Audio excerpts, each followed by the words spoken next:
The October morning broke crisp over Maple Street. I stood on my porch watching David's silver Accord pull into the driveway at exactly 9 o'clock, 40 years old, and my son looked older. Lines around his eyes, shoulders carrying invisible weight. Jessica emerged from the passenger side, blonde hair. Perfect designer sunglasses despite the overcast sky. 5 years retired from nursing after some medical incident she never talked about. Morning, Bob. Too cheerful. Thanks again for doing this. 4 days with my grandson. That's a gift.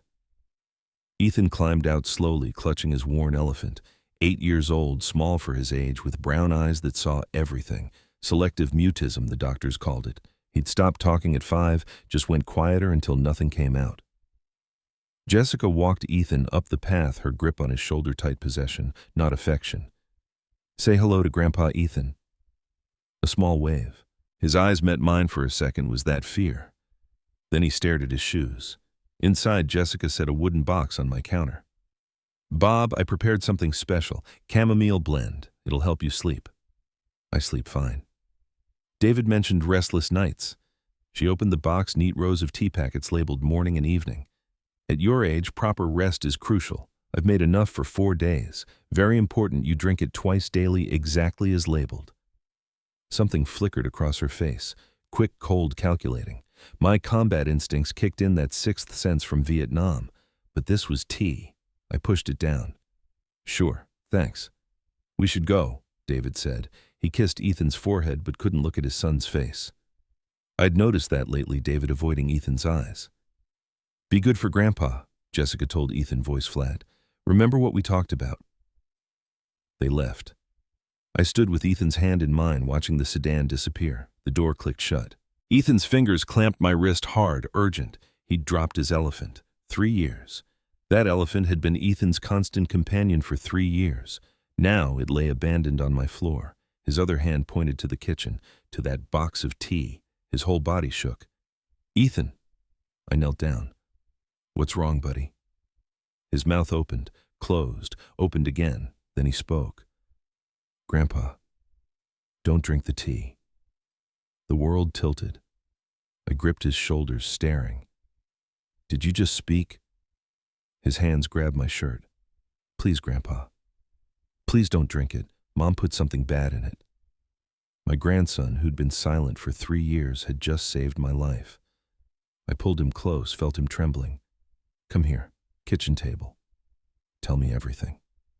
I poured water, not tea. I was 5, Ethan said, voice rough but clear. At the doctor's office with Mom, I saw a toy and said, Mama. The doctor heard me. I sat still, jaw clenched. That night, Mom came to my room after Dad slept. She said if I spoke again, she'd send me to a hospital where I'd never see you or Daddy, where they give kids shots that make them sleep forever. 5 years old, threatened with death for one word. I was so scared, so I stopped talking.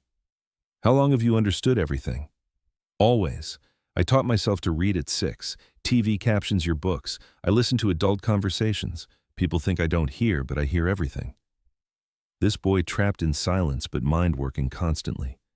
6 months ago, Ethan continued, Mom was on the phone, talking to a man, not Dad, about medicine making you confused, making sure you wouldn't wake up. That's when I started collecting proof. 6 months. She'd been planning this for 6 months. Why not tell me before? She watches everything. This week was my first chance when we're alone. What proof, Ethan? Papers, evidence, hidden in my room. Ethan led me upstairs past family photos. His room still had dinosaur wallpaper from when he was 4. He knelt by his bed, slipped fingers into a gap beneath the floorboard. Mom leaves papers on her desk when it's just us. Makes me stand there because I can't tell. Once she got a call, forgot an envelope. I took it. Pride and fear mixed. Took only important pages so she wouldn't notice. She tore the house apart looking. Called me a broken decoration. He pulled out folded papers. First document, signs of elder abuse and neglect. Yellow highlighter on progressive memory loss, confusion, sleep changes. Every symptom I'd had for 6 months. Second, medication interactions in elderly patients. Margins full of Jessica's handwriting calculations, dosages, spacing notes. Third document made it real. Progress notes RM timeline, March 2024. First dose, 1 mmol lorazepam, subject tired, normal aging, June 2024, increased to 2 mg plus diphenhydramine, memory lapses noted, September 2024, added zolpidem. Desired confusion, patterns achieved. Desired confusion patterns. A science project. Final entry, October 10, 2024. Prepared? Concentrated doses for cruise week. Permanent resolution within 48 to 72 hours. Natural causes. Permanent resolution. Grandpa, Ethan reached deeper. One more thing. Why? She hates me. DNA. Paternity test results. David Mitchell, 0% probability of paternity. The room spun. 0%. I found it 2 years ago, Ethan whispered. I know I'm not really. I dropped the papers, pulled him close. Stop. Blood doesn't make family. Love makes family. You are my grandson. That will never change. Ever. He buried his face in my shoulder and cried. 3 years of silence breaking. When he quieted, we sat on his bed. Papers scattered like shrapnel. Jessica had thought of everything. Except Ethan could read, could watch, could steal evidence. Except her victim survived Vietnam. Gather these papers in order, I told Ethan, like a timeline. I need to make a call. Downstairs, I dialed Dr. James Wilson, friend for 15 years. Jim, I need emergency blood work, full toxicology panel, today. Bob. What's? Trust me, how soon? Pause. 30 minutes, but if you're in danger, I will be if we don't act fast. Ethan came down with papers organized, hands steadier, eyes determined. Your mother calls tonight, I said. She checks in day 2, right? Nod. She needs to think her plan's working. I need to seem confused, declining. Help me practice. 20 minutes of rehearsal. I slurred words, repeated myself, forgot mid-sentence. Ethan corrected my performance. More confused, Grandpa, still too normal. Like this. Words blurred, eyes unfocused. Better, but sadder, scared of forgetting. This 8-year-old directing me with precision. Appearing weak is the strongest position, I explained. Let the enemy think they won, then strike. Your great-grandfather taught me that. Doctor said. Wilson arrived at 3:47, worry on his face. What's this about? I'm being poisoned. Need blood drawn for toxicology. His eyes widened. By whom? I'll explain with results, but run this today. Keep it confidential until I say. He looked at me, at Ethan in the doorway, back at me. Roll up your sleeve. As he prepared the needle, Bob, call the police now. By Monday you'll testify, promise, but I need 24 hours to protect my grandson first. If I'm wrong, I'm paranoid. If I'm right, I need ironclad proof. Jim glanced at Ethan, understanding. 24 hours, not more. If results show what I think and you haven't called police by Saturday evening, I'm doing it. Fair. He drew 3 vials labeled carefully. Preliminary results by tomorrow morning. After he left, I sat with Ethan. Afternoon sun through windows. Normal, peaceful, deceiving. What now? Wait for proof, plan, act. You've been brave 3 years, 3 more days. Yes. Good. When your mother calls tonight, be silent again. Just a little longer. Fear flickered, but he nodded. I've had practice. 3 days, Ethan, then never silent again. At 8 p.m., the phone rang. I answered, becoming the confused old man. Hello? Bob, Jessica, how are you? Long silence. Jessica, oh yes, hello. How's everything? Ethan, he's good boy, so quiet. Eating properly? I think, can't remember if I gave him lunch. What time is it? Ethan gave thumbs up. 8 o'clock, Thursday evening. Thursday. Confusion. This morning couldn't find my wallet. Keep seeing Mary. She was in the garden yesterday. Or, what day is today? Thursday, Bob. Satisfaction she couldn't hide. Your tea, the special blend. Tea, yes. Sleep so much now. Good, very good. Sleep is what you need.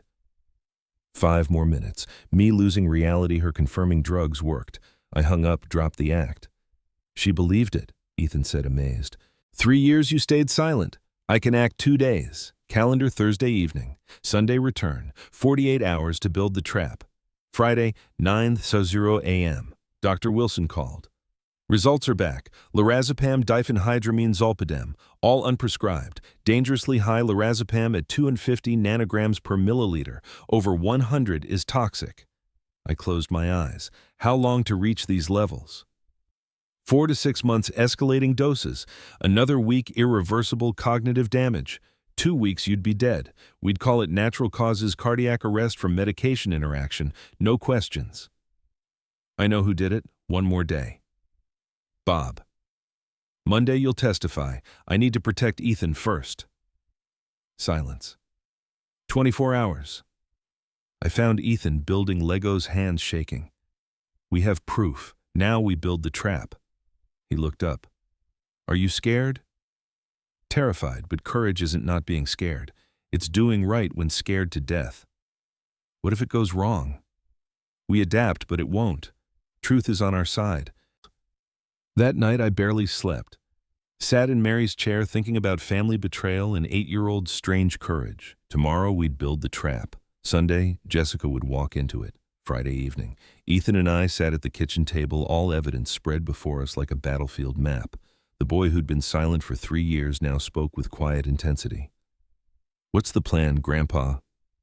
I'd run operations in Vietnam with less intel than we had now, but this wasn't enemy territory, this was family. That made it harder.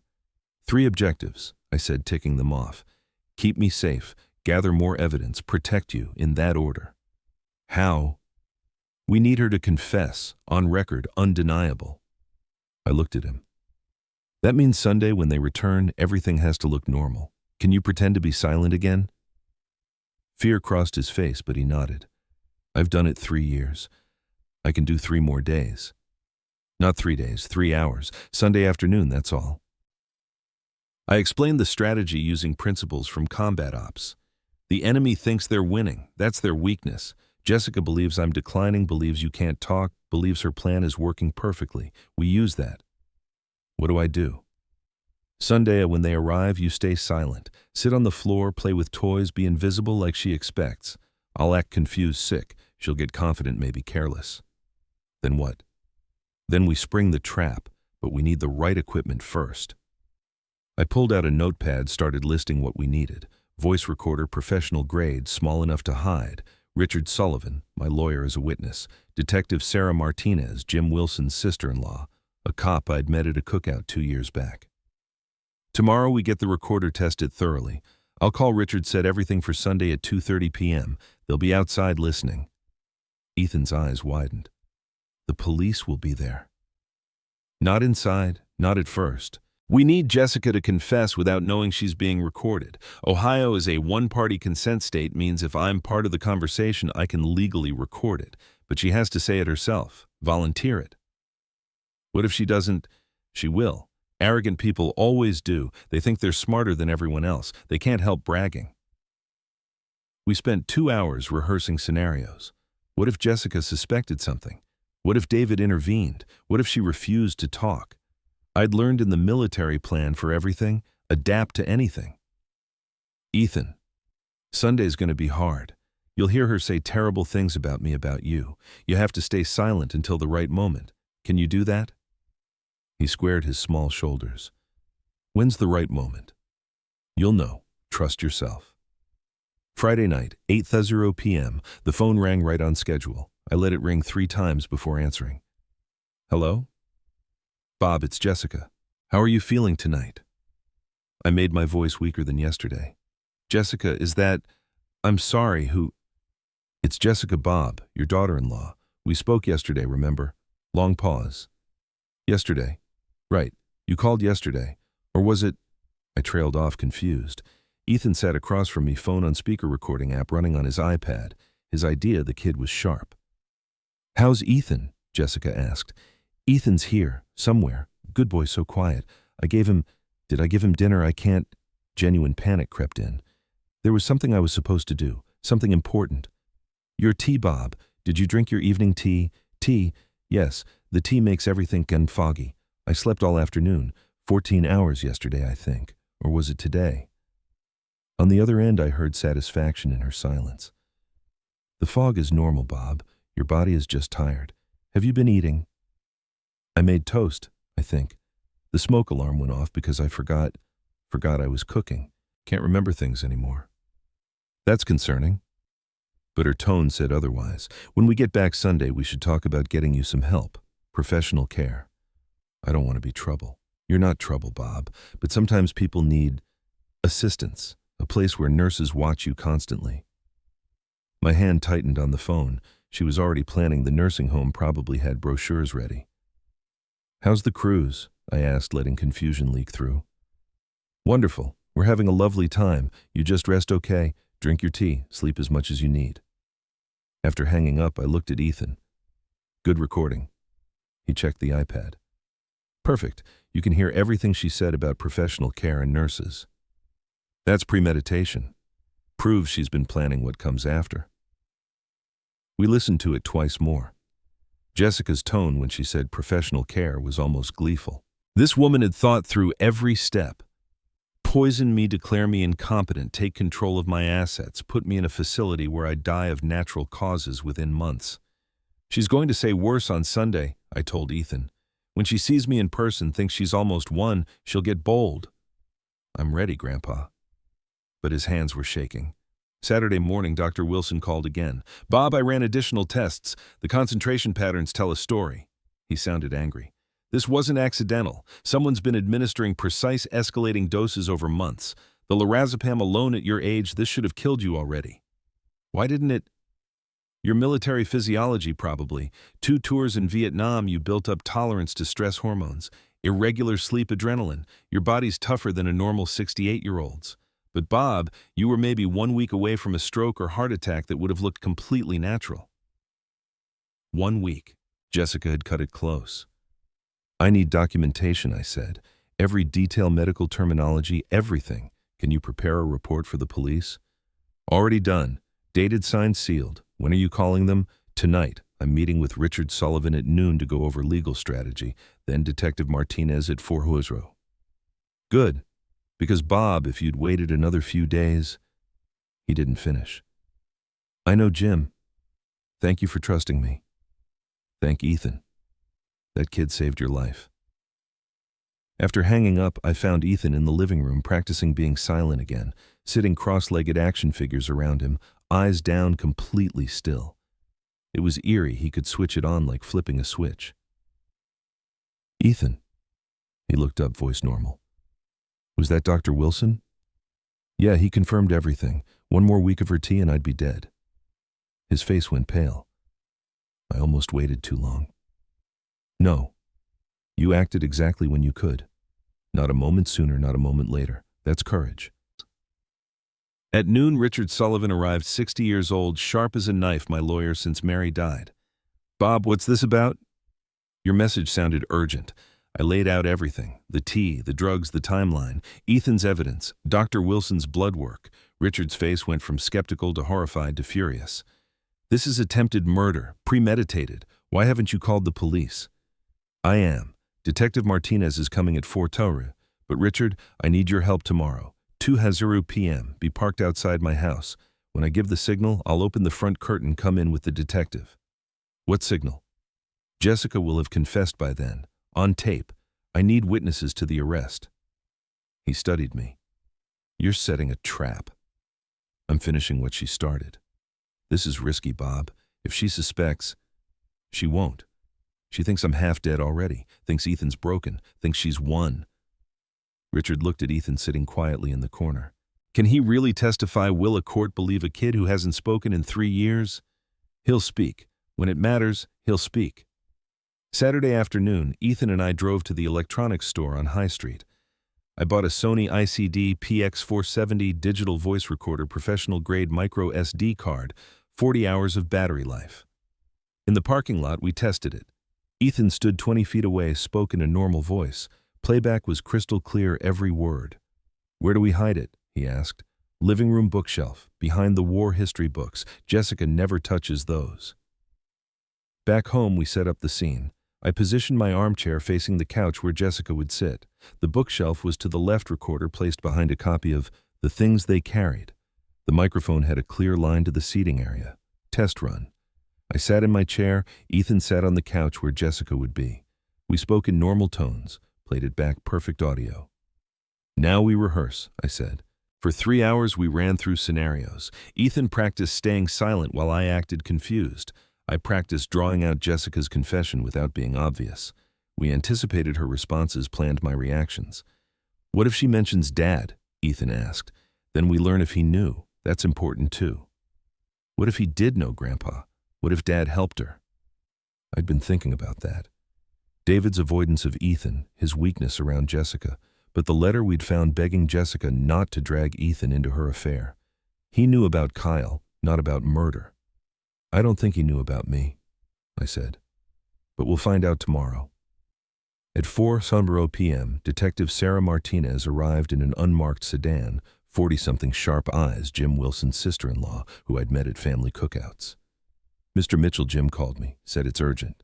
I gave her everything, evidence, blood work, timeline recordings. She listened without interrupting, face darkening. This is solid, Bob. We could arrest her tonight. No, I need her confession on record. Tomorrow, 2:00 p.m., she'll incriminate herself. That's risky. What if she gets violent? She won't. She's a planner, not a fighter. And you'll be outside. First sign of trouble, you come in. Sarah looked at the evidence again. Premeditated attempted murder, child endangerment fraud. She's looking at 15 to 20 years. Good. All right, tomorrow 2:00 p.m., Richard and I will be in a van across the street listening on this. She handed me a small wireless transmitter. Clip it inside your shirt collar. We'll hear everything. After she left, I showed Ethan the transmitter. Insurance. If the recorder fails, the police still hear everything. It's really happening tomorrow. Yes. Are you scared? Terrified, you... Yes, yes, but you said that's okay. It is. Fear keeps you sharp. Saturday night. Tomorrow would end this. Ethan and I sat on the living room floor surrounded by evidence one last time. Everything organized, labeled, ready for the police. Let's review, I said. Tomorrow when they arrive, what do? Stay silent, sit on the floor with toys, be invisible. What am I doing? Acting confused, sick, weak, like the tea worked. When do you speak? He hesitated. When you give the signal. What signal? You'll say, Ethan, can you get me water from the kitchen? That means get the recorder. And then I walk to the shelf, take out the recorder, hold it up and say, this has been recording the whole time. In what voice? Loud, clear, looking right at Mom. Good. What if you freeze? What if fear stops your voice? Then you'll speak for me, but I won't freeze. I looked at this 8-year-old, small for his age, terrorized into silence for 3 years now, ready to face his abuser. I'm proud of you, soldier. Grandpa. His voice got small. What if she tries to hurt you when she finds out? She won't get the chance. The police will be there in 30 seconds. What about Dad? That was the variable I couldn't predict. David's weakness, his complicity through inaction. Tomorrow we'd learn if my son had any backbone left. Your dad loves you, Ethan. Even if he's been weak, even if he failed you, he loves you. That counts for something. Does it? Honest question deserved honest answer. I don't know, but we'll find out tomorrow. I wrote a letter and sealed it in an envelope marked, Christopher Mitchell, open only if something happens to me. Put it in my safe with copies of all evidence. Insurance, I told Ethan. Your dad gets this if Jessica somehow wins tomorrow. At bedtime, Ethan stood in my bedroom doorway. I can't sleep. Me neither. Come here. He climbed into bed next to me, small and scared. I told him stories about his grandmother Mary, about courage not being the absence of fear but action despite it. Your grandma faced breast cancer 3 times. Every time she was terrified. Every time she fought anyway. That's what we're doing tomorrow. Did she win? So, twice. The 3rd time took her, but those extra years we wouldn't have had them if she'd given up. So yes, she won. Ethan fell asleep around midnight. I stayed awake watching the ceiling, thinking about Sunday. Jessica thought she'd planned everything perfectly, thought she'd gotten away with it. Tomorrow she'd learn different. Tomorrow we'd end this. Sunday, 2:00 p.m. The sound of David's Accord pulling into the driveway hit me like incoming artillery. My heart hammered against my ribs, but I forced myself to stay still, slumped in my armchair. I'd spent an hour getting the look right. hair deliberately uncombed and sticking up at odd angles, shirt buttoned wrong with one side hanging lower, a coffee stain on my sleeve from this morning. I'd skipped shaving for 2 days. The mirror had shown me exactly what Jessica wanted to see. A man falling apart, a man on the edge of incompetence, a man who wouldn't last much longer. The wireless transmitter Detective Martinez had given me was clipped inside my shirt collar, hidden, but active. The digital recorder sat on the bookshelf behind my worn copy of The Things They Carried, red recording light blinking steadily in the shadows. Across the street, parked in an unmarked van, Detective Martinez and Richard Sullivan waited with headphones listening to every sound in my living room. Everything was ready. Everything was in place. Ethan sat on the floor near my feet. Action figures arranged around him in what looked like random play, but was actually careful positioning close enough to hear everything far enough to seem uninvolved. He wore the same blank expression he'd perfected over 3 years, eyes downcast, body language screaming invisibility. But when he glanced up at me just for a second, I saw steel in those brown eyes, not fear, determination. He gave me the smallest nod, then went perfectly still and silent. The front door opened, the sound of luggage wheels on my hardwood floor. Then her voice. "Harold, we're home." Jessica's voice rang through the house, bright and cheerful and completely false. I'd heard that tone 1,000 times, the voice she used when she wanted something, when she was manipulating, when she was playing a role. She appeared in the living room doorway, silhouetted against the afternoon light. 4 days in the Caribbean had given her a tan that made her look healthy, vibrant, alive. Everything I was supposed to not be. Her eyes swept over me in one quick assessing glance. I saw it happen in real time, the micro-expression of surprise that flashed across her face for maybe half a second. She'd expected to find me worse, maybe unconscious, maybe hospitalized, maybe already dead. The concentrated doses she'd prepared were supposed to ensure permanent resolution within 48 to 72 hours. But I was still sitting upright, still breathing, still alive. The surprise vanished instantly, replaced by concern, so fake it almost made me laugh. "Oh, Harold, you poor thing," she said, moving into the room with practiced grace. "You look absolutely exhausted. Have you been taking care of yourself?" I let my gaze wander unfocused around the room, as if I couldn't quite remember where I was. Let my eyes drift past her face without recognition, then slowly back. "Jessica," I said, voice weak and confused. "You're back. How long were you gone?" 4 days, Harold. Just 4 days, like I told you before we left." I repeated it slowly, like I was trying to hold on to the information, but it kept slipping away. 4 days. Right. I keep forgetting things. I can't remember where I put my glasses this morning. I know they were just somewhere. I reached up and touched my face vaguely, as if checking whether the glasses were already on my nose. David came in behind her, struggling with 2 large suitcases and a carry-on bag. When he looked up and saw me, really saw me, all the color drained from his face. His hands actually trembled on the luggage handles. "Dad," he said, and his voice cracked on the word. "Are you okay? You look you look terrible." Jessica shot him a look that could have cut glass, sharp warning, threatening. I saw David flinch, saw him swallow whatever he'd been about to say. She turned back to me, rearranging her face into that sugar-sweet expression of concern. "He's just tired, Christopher. Nothing to worry about. At his age, these things happen naturally. The body just needs more rest, that's all." She settled onto my couch like she owned the place, crossing her legs, getting comfortable. Confident. This was a woman who thought she'd already won. "Harold," she said, leaning forward slightly, "have you been drinking your tea, the special blend I prepared for you, every day, twice a day, like I showed you?" I nodded vaguely, my head moving in slow motion. "Tea? Yes, the tea helps me sleep. I sleep so much now, all the time sleeping." I let my words blur together, slightly slurring the edges.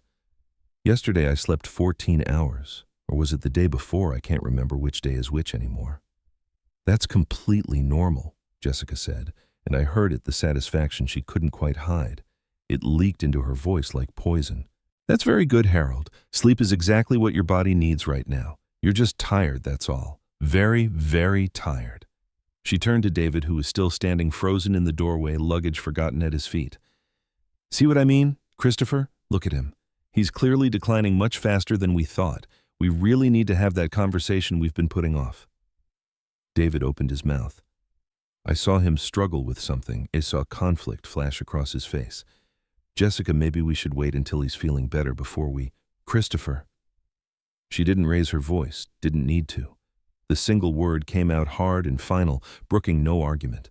Your father needs help, professional help. We can't keep pretending everything is fine when it clearly isn't. Jessica was warming to her subject now, leaning forward, eyes bright with something that looked almost like excitement. This was the moment she'd been planning for months, the culmination of her careful work. Harold, she said, voice dripping with false compassion. I know this is hard to think about, but how would you feel about a place where nurses could watch over you 24 hours a day, where trained professionals could make sure you're safe, that you're taking your medications properly, that you don't hurt yourself? I made my voice small, defeated exactly like a confused old man who knew he was losing his grip on reality. I don't want to be trouble. Don't want to be a burden to you kids. Oh, Harold, you're not a burden. But her tone said the exact opposite. Every word was calculated, measured. But we have to be realistic here. Nature takes its course with everyone eventually. Some people your age simply fade faster than others, especially when they're not as mentally sharp as they used to be. David shifted uncomfortably by the door. Jessica, I really don't think... She didn't even look at him. Christopher, this is an adult conversation about your father's care. I know it's difficult, but we need to face facts. She turned back to me, and now the mask was really starting to slip. I could see the calculation behind her eyes, the cold assessment of assets and timelines. A good memory care facility would be best for everyone involved, she continued. Then we could handle your affairs properly, the house, the finances, the life insurance policy, all those complicated legal and financial things that you just don't need to worry about anymore. We could take care of everything for you. My hand tightened on the armrest, but I kept my expression confused and passive. The house alone is worth, what did the appraisal say, Christopher? Nearly $500,000. And then there's your savings account, your pension, that life insurance policy through the Veterans Association. She was talking faster now, getting into details she'd clearly thought about extensively. Someone has to manage all of these things properly when you can't do it yourself anymore, Harold. It's just responsible planning. David's voice rose incredulous. Jessica, what the hell are you talking about? Dad's finances are none of our business. They will be our business very soon, she snapped, finally looking at him. Look at him, Christopher. In a few months, maybe even weeks. We'll have no choice anyway. The decline is accelerating exactly like... She stopped abruptly, seeming to catch herself. But I'd heard it. The recorder had caught it. David stared at her. Exactly like what? Like it does in elderly patients, she finished quickly. Too quickly. That's all I meant. I decided it was time. Time to drop the act and watch her world come crashing down. I stood up slowly, straightening my spine, letting confusion drain from my face and posture. When I spoke, my voice was clear, strong, and absolutely furious. No, Jessica, finish what you were going to say. The decline is accelerating exactly like you planned it to, like your timeline predicted it would. The room went dead silent. Jessica's face went white, then red, then white again. I don't know what you're talking about. Harold, you're confused. The tea you prepared, I said, cutting through her protest like a knife. The special blend you made just for me. Want to tell Christopher what's really in it? This is insane, she stammered, but her hands were shaking. You're paranoid. You're delusional. Maybe we need to take you to the hospital right now for an evaluation. Lorazepam, I said clearly. Diphenhydramine, Zolpidem. Want me to spell them for you, Jessica? Or should I tell everyone what they are? Sedatives, anti-anxiety medications, sleep aids, all things you had access to from your nursing days. All things that, when combined and given to an elderly man over several months, would cause exactly the symptoms you just described. Memory loss, confusion, excessive sleeping, decline. David looked like he might vomit. Dad, what are you saying? I'm saying your wife has been systematically poisoning me for the last 6 months with the specific intention of killing me and making it look like natural causes. That's a lie. Jessica was on her feet now, face twisted with rage. He's making this up. He's senile. He doesn't know what he's talking about. Really? I walked to the side table and picked up the manila folder I'd placed there this morning. Then explain this, your notebook. RM Protocol. Those are my initials. Jessica, Robert Mitchell. Your handwriting documenting every dose you gave me, every symptom you observed, every adjustment you made to the medications. I opened the folder and read aloud, my voice hard and cold. March 2024, first dose administered, 1 milligram lorazepam, subject tired, attributes to normal aging, excellent start. June 2024, increased to 2 milligrams plus diphenhydramine. Memory lapses noted, progression better than expected. September 2024, added zolpidem to evening doses, desired confusion patterns achieved, subject now sleeping 12 to 14 hours daily, disoriented upon waking. David's legs seemed to give out. He collapsed into the nearest chair. I kept reading. October 10th, 2024. That's 4 days ago, Jessica. Prepared concentrated doses for cruise week. Calculated amount should ensure permanent resolution within 48 to 72 hours of administration. Will appear as cardiac arrest or stroke. Natural causes. No investigation expected. I looked up at her. Permanent resolution. That's how you described murdering me. Like it was a business transaction to be finalized. Jessica was breathing hard, trapped and cornered, but she was a fighter. She rallied, going on the attack. That notebook isn't mine. You forged it. You're trying to frame me because you know I'm going to contest your will. You're going to leave everything to charity and cut out your own family. And this is your sick way of... Dr. James Wilson's official toxicology report, I said, pulling out the medical documents. Dated yesterday, October 26, 2024, shows dangerously elevated levels of lorazepam at 250 nanograms per milliliter. Anything over 100 is considered toxic, plus significant amounts of diphenhydramine and zolpidem, all unprescribed, all building up in my system over a period of approximately 6 months. I held up the report so David could see the official letterhead, the doctor's signature, the damning numbers. Dr. Wilson states in his medical opinion that another week of these dosages would have resulted in either irreversible cognitive damage, stroke, or cardiac arrest.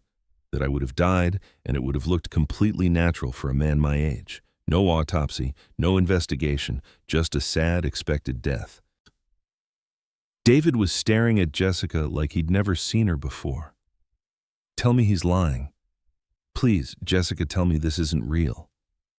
She looked at him, and for a moment I saw her calculating, wondering if she could still salvage this, still manipulate him, still win. Then something in her snapped. You don't understand, she screamed at David. He was going to leave everything to charity, to the goddamn Veterans Association. After everything I've done, everything I've sacrificed for this family, I gave up my career because of one stupid mistake that wasn't even my fault. I've had to live in this mediocre life with your mediocre income while he sits on $500,000 in assets. So you decided to murder him. David's voice was barely a whisper. I decided to take what I deserve. Her face was flushed ugly with rage and entitlement. What we deserve. Christopher, that money could change our lives. We could finally leave this dump of a town, start over somewhere better, give Ethan actual opportunities instead of... Don't you dare say his name, David said, and there was something new in his voice, something hard I'd never heard before. Why not? He's not even your son, Jessica shrieked. You want to know the truth, Christopher, want to know what else I've been hiding? She was spiraling now, losing all control, saying things she'd kept locked away for years.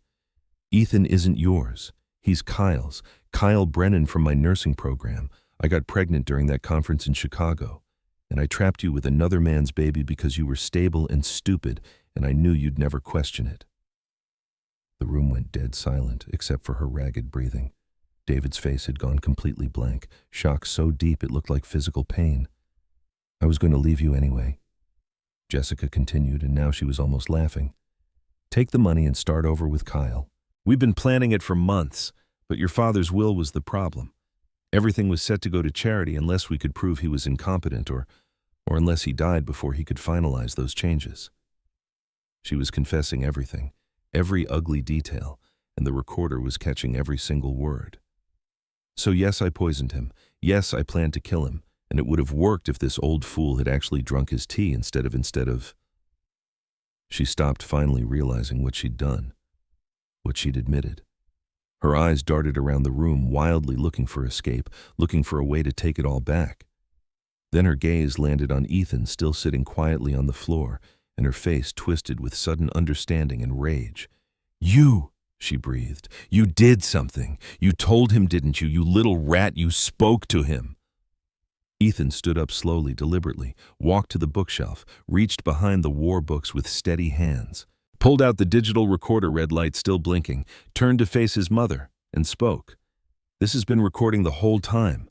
Jessica went absolutely rigid, all the blood draining from her face so fast I thought she might faint. "And I can talk," Ethan said, his voice clear and strong and absolutely fearless. "I've always been able to talk. I just pretended I couldn't because you told me you'd hurt Grandpa if I ever spoke. You said you'd send me away to a hospital where they'd give me shots to make me sleep forever. I was 5 years old and you terrorized me into silence for 3 years." That's impossible," Jessica whispered. "You're mute. The doctors diagnosed you. The therapists confirmed it. You can't—" "The doctors you lied to," Ethan said. "The therapists you manipulated. I stopped talking because you threatened me when I was 5 years old. When I accidentally heard you on the phone with Kyle planning to get rid of the old man when the time is right. When I asked you about it, you told me if I ever said a word, you'd make sure I never saw Grandpa again." David was staring at his son, our son, with tears streaming down his face. "Ethan, all this time you could talk 3 years of specialists and therapists and medications, and you were just scared." "I was terrified," Ethan said simply. "But I never stopped listening. I never stopped watching. I taught myself to read so I could understand what Mom was doing. And when I figured out she was poisoning Grandpa, I started collecting evidence." He held up the recorder like it was a weapon. "I have everything, Mom. Your notes about dosages, your timeline, your research on medication interactions, your emails with Kyle about starting fresh once the inheritance comes through. I've been gathering proof for 6 months, waiting for a chance to tell Grandpa when you couldn't stop me." Jessica's face cycled through emotions: shock, rage, disbelief, fear.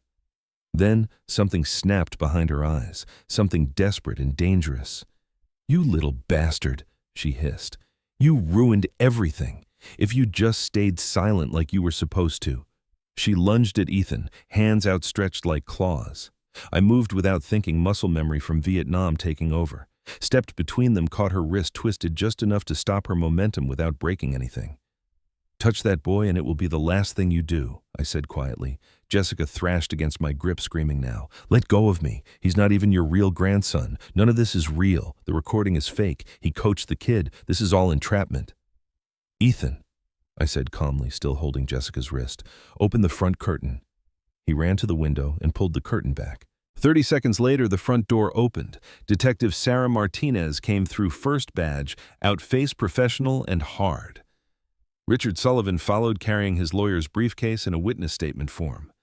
"Jessica Porter Mitchell," Detective Martinez said, pulling out handcuffs. "You're under arrest for attempted murder in the first-degree, elder abuse, child endangerment, and conspiracy to commit fraud. You have the right to remain silent." "No," Jessica screamed, thrashing harder. "This is illegal entrapment. He tricked me. That recording can't be used in court." "Ohio is a one-party consent state, ma'am," Martinez said calmly, snapping the cuffs onto Jessica's wrists. "Mr. Mitchell had every legal right to record conversations in his own home. And you just confessed to attempted murder, conspiracy, and child abuse in front of 4 witnesses, including an officer of the law. Anything you say can and will be used against you in a court of law. You have the right to an attorney. Christopher," Jessica twisted to look at David, eyes wild.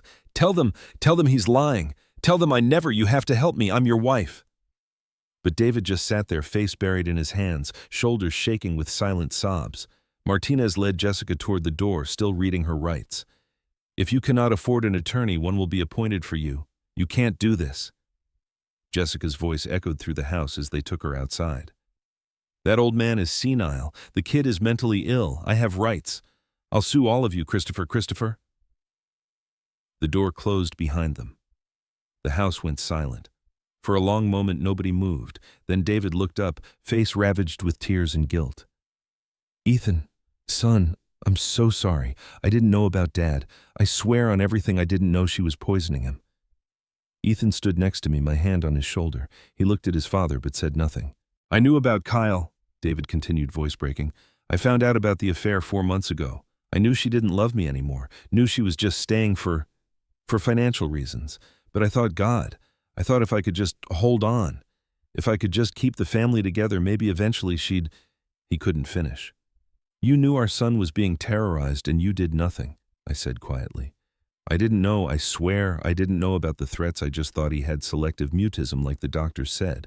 I thought he was stressed because Jessica and I were fighting more, and I thought if I could just fix our marriage, he'd start talking again. David looked at Ethan with desperate eyes. I'm so sorry. I failed you. I failed both of you. Richard Sullivan stepped forward, pulling out papers. David, you're not under arrest, but you will need to give a full statement to the police. The DA will want to know exactly what you knew and when you knew it. I'll tell them everything, David said immediately. I'll cooperate completely, and I'll sign over full custody to Dad. Ethan deserves better than me. You do, I said. But you're not evil, David, just weak. There's a difference. Detective Martinez came back and notepad out. We'll need detailed statements from all of you. Mr. Mitchell, the medical evidence from Dr. Wilson is extremely solid. Combined with the recorded confession, the physical evidence of the doctored tea packets and the timeline documentation, the DA says this is one of the strongest attempted murder cases he's seen. She's looking at 15 to 20 years minimum. Good, I said simply. There's more, Martinez continued. We've already picked up Kyle Brennan for questioning. His emails suggest he knew about the poisoning plan. He might be charged as an accessory. After they left to take David's statement, I sat down heavily in my armchair. The adrenaline was draining away, leaving me shaky and exhausted. Ethan climbed into my lap, something he hadn't done since he was 5 years old. Is it over? He whispered. It's over, I said. She can't hurt us anymore. What happens to me now? You live with me. We heal. We build something better than what we had before. He was quiet for a moment. What about Dad? I thought about my son, weak, complicit through inaction, but not malicious, not cruel, just broken. That's complicated, buddy. He failed you. He failed me. He let fear and love for the wrong person make him into someone he shouldn't have been. Whether you forgive him someday is entirely your choice, but he's trying to make things right now. That counts for something. Do you forgive him? I was quiet for a long time. I don't know yet. Ask me again in a year. April sunlight sparkled on the surface of Miller's Reservoir, turning the water into a sheet of dancing diamonds. Spring had come to Ohio with gentle warmth and the promise of new beginnings. Ethan and I sat on the wooden dock, fishing lines cast out into the deep water, tackle box open between us. A light breeze carried the scent of fresh grass and wildflowers. Birds sang in the oak trees behind us. My science presentation on sound waves got the highest grade in the entire 3rd grade, Ethan said, voice bubbling with pride. Mrs. Brooks said it was the most sophisticated project she'd ever seen from a student my age. She asked if I'd present it to the 4th and 5th graders next week. That's my grandson, I said, grinning, making up for lost time with that brilliant mind and that voice of yours. Dr. Watson says I'm progressing amazingly well. She thinks I might be ready to skip ahead to 4th grade next year. Says I'm testing at a 6th grade level in reading and 5th grade in math. Dr. Emily Watson, the child psychologist who'd been working with Ethan 3 times a week since January. She'd evaluated him for the trial, certified him as a credible witness, and documented in clinical detail the psychological abuse he'd endured. Her testimony had been devastating to Jessica's defense. Your grandmother would be so proud of you, I said quietly. She always said Mitchells were sharp as tacks. You're proving her right. We sat in comfortable silence for a while, watching the lines, listening to the water lap against the dock posts. Grandpa, Ethan's voice got softer. Do you ever think about my biological father, about Kyle Brennan? I didn't hesitate. No, because when I look at you, I see my grandson. That's all that matters. But we don't share any blood. DNA says a lot of things, I interrupted. But it doesn't say anything about family. Family isn't made in a lab test, Ethan. It's made in the moments that count. When you saved my life by speaking up.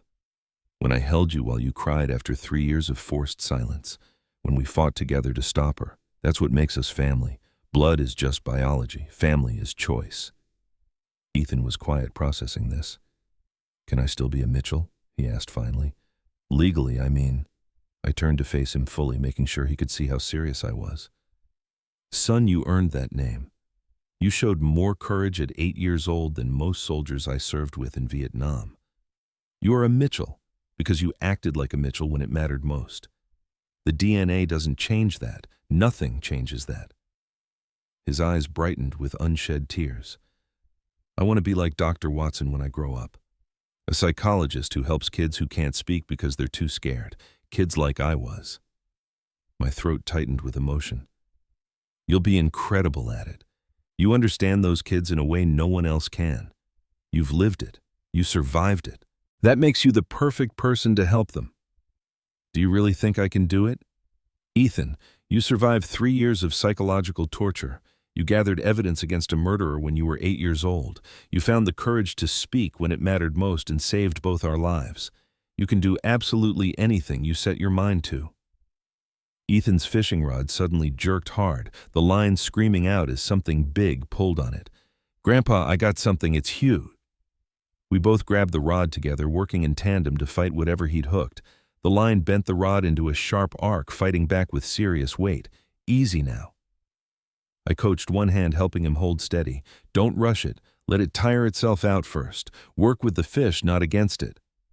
For 2 full minutes we battled together, Ethan laughing with pure joy and excitement, me coaching him through the technique. Finally, a beautiful largemouth bass broke the surface, twisting in the sunlight easily, 3 or 4 pounds. You did it, I shouted. We worked together to bring it to the dock. I showed Ethan how to hold it properly, how to remove the hook without hurting the fish, how to support its weight while we lowered it back into the water. Why do we let them go? Ethan asked as we watched the bass swim away into the depths. Because we don't fish to take, we fish to connect. With nature, with each other, with the moment. Killing something just to prove we can defeats the purpose. We reset our lines and cast out again. Grandpa, Ethan said after a few minutes, Dad sent another letter yesterday. That makes 3 this month.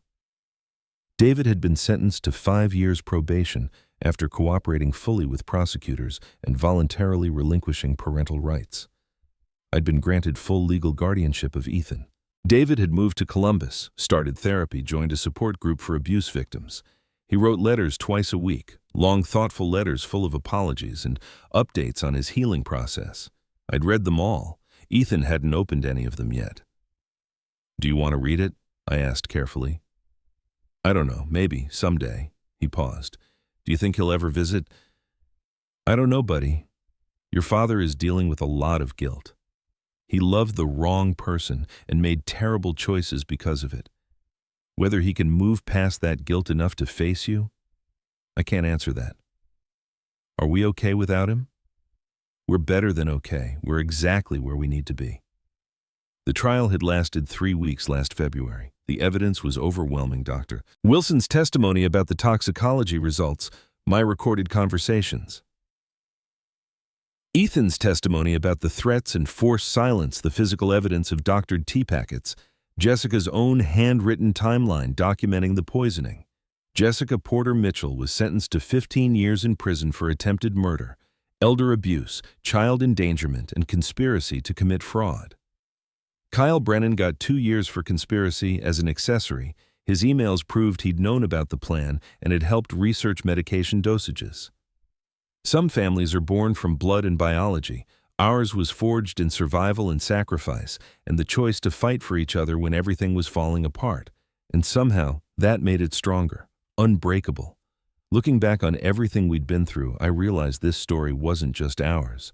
It belonged to every grandparent who'd ever felt powerless watching their family destroy itself, to every child who'd been silenced by fear, to every person who'd ever had to choose between staying safe and speaking truth. If you sense something is wrong, if you see signs of abuse, of manipulation, of slow poisoning, whether literal or figurative, investigate. Act. Don't wait for perfect proof to fall into your lap. We were lucky. We had each other when everything collapsed, the most important lesson we learned. Family isn't about DNA or biology or blood type. It's about who stands beside you when the battle comes. Blood connects you by accident, but love, honor, courage, those connect you by choice. We chose each other, we fought for each other, and that made us unbreakable. Ethan's line jerked again. Another one, Grandpa. I think this one's even bigger. I helped him set the hook, both of us laughing in the warm April sunshine as we fought together to reel in his catch. We'd survived the darkness and walked through the fire. Now we were living in the light, and that was everything.